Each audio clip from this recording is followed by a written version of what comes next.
படத்தில் ஒரு குட்டி பொண்ணு ஸ்கூல் நாடகத்திலலாம் நடிச்சிட்ருக்கா. அதில் வந்து கொரியன் நாடகம் நடிக்கும்போது அவளுக்கு கொரியன் மேலே ரொம்ப இன்ட்ரெஸ்ட், கொரியா மேலே இன்ட்ரெஸ்ட். வளர வளர பார்த்திங்கன்னா கொரியன் சீரீஸ் பார்க்குறது, கொரியன் சாங்ஸ் கேட்குறது அப்படிங்கிற மாதிரியே வளர்ந்துட்டு இருக்கக்கூடிய ஒரு பொண்ணு. அது என்னென்னா, ஊட்டி மாதிரியான ஒரு மலை கிராமத்தில் வாழ்ந்துட்டுருக்கூடிய டவர் கூட ஒழுங்காக கிடைக்காம யானை மேலே ஏறி நின்று கொரியன் சீரீஸை டவுன்லோட் பண்ணி அவ்வளோ வெறித்தனமாக பார்க்கக்கூடிய பொண்ணு. அப்பாவுக்கு ரொம்ப செல்லம். ஒரு குட்டி ஹோட்டல் நடத்திட்டு இருக்காரு. அவங்களுக்கு ரொம்ப செல்லம். அப்பா என்ன வேணாலும் செஞ்சு கொடுக்கக்கூடிய ஒரு அப்பா. அவளுக்கு ஒரு லவ் இருக்குது. அந்த பையன் நிறைய சிரமத்தில் இருக்கான். அதை தாண்டி 2 பேரும் லவ் பண்ணுறாங்க. அந்த பொண்ணு அவனை அவ்வளோ அவ்வளோ அவ்வளோ நம்புது. ஒரு சமயத்தில் பிரச்சனையாகுது, வீட்டில் பிரச்சனையாகுது. அவனை நம்பி வருது. என்னை நம்பி வா அப்படின்னு ஒரு வார்த்தை சொல்கிறான். அந்த ஒரு வார்த்தையை நம்பி வருது. கொரியாவுக்கு போகலாம் அப்படின்னு சொல்லிட்டு அவளை கொரியாவுக்கு ஃப்ளைட் ஏற்றி விட்டு இவன் வேறு ஒரு நாட்டுக்கு ஓடிடுறான்.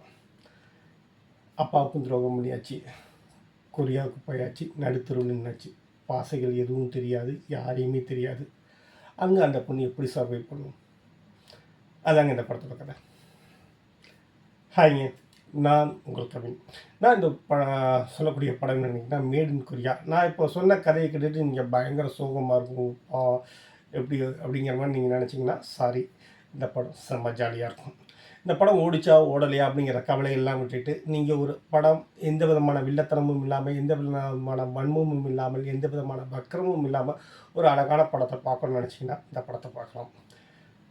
கொரியன் டூரிசம் போர்டில் இருந்து நிறைய ஸ்பான்சர் பண்ணியிருக்காங்களா இல்லையான்னு தெரியல. நிறைய லாஜிக் அந்த டூரிஸ்ட் விசாவை பற்றின நிறைய லாஜிக் மிஸ்டேக்ஸ் எல்லாம் இருந்தாலும் இந்த படத்தில் கொரியன்ஸ் எல்லாருமே நல்லவங்க தான். அந்த போலீஸ் முதற்கொண்டு பார்க்க அந்த ஹீரோயின் சந்திக்கிற ஒவ்வொருத்தருமே நல்லவங்களாக தான் இருக்காங்க. அவருடைய வாழ்க்கையில் முன்னெடுக்கிறாங்க. ஒரு கட்டத்துக்கு மேலே அவள் மற்றவங்களுக்கு எப்படி ஹெல்ப் பண்ணுறா அப்படிங்கிற மாதிரி ஒரு பாசிட்டிவ் நோட்லேயே படத்தை மொத்தமாக கொண்டு போயிருப்பாங்க. தாய்க்கிழவியில் இப்போ தான் ஒரு வயசான கேரக்டர் கொண்டு வந்து உன்னோட வாழ்க்கையை நீ தான் வாழ்ந்து தீக்கணும்னு சொன்ன மாதிரி இந்த படத்துலேயும் ஒரு கொரியன் பாட்டி வர்றாங்க. உண்மையில் ஹீரோயினை மற்ற கேரக்டர் எல்லாத்தையும் தாண்டி அந்த பாட்டி நம்ம மனசில் நிற்கிறாங்க. அவ்வளோ டெரராக, அவ்வளோ ஜாலியாக, அவ்வளோ ஃபன்னியாக, ரொம்ப அழகான படம். நான் எதிர்பார்க்கவே இல்லை. எதிர்பார்க்காம ஒரு படத்தை பார்க்கும்போது பரவாயில்ல. இப்போ இந்த படத்தை பற்றின விமர்சனங்கள் எல்லாமே பார்த்திங்கன்னா ஓகே அப்படிங்கிற லெவலுக்கு தான் இருந்துச்சு. பிரியங்கா மோகனுக்காக பார்க்கலாம் அப்படிங்கிற மாதிரி தான் சொல்லியிருந்தாங்க. பட் அந்த படம் நல்லா தாங்க இருக்குது.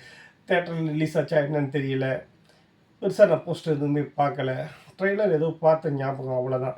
பட் அதை தாண்டி ஒரு படம் அவ்வளோ செலவு பண்ணி எடுத்திருக்காங்க. அவ்வளோ கலர்ஃபுல்லாக, சினிமாட்டோகிராஃபி சூப்பராக இருக்குங்க. பாட்டு ஃபுல்லாக பேக்ரவுண்டில் தான் போகும், நல்லாயிருக்கும். படத்தில் பார்த்திங்கன்னா 60% கொரியன் தான் பேசுவாங்க. பட் நமக்கு அந்த சீன் என்னங்கிறது புரியும். சப்டைட்டில் கூட இருக்காது, ஆனால் நமக்கு புரியும்.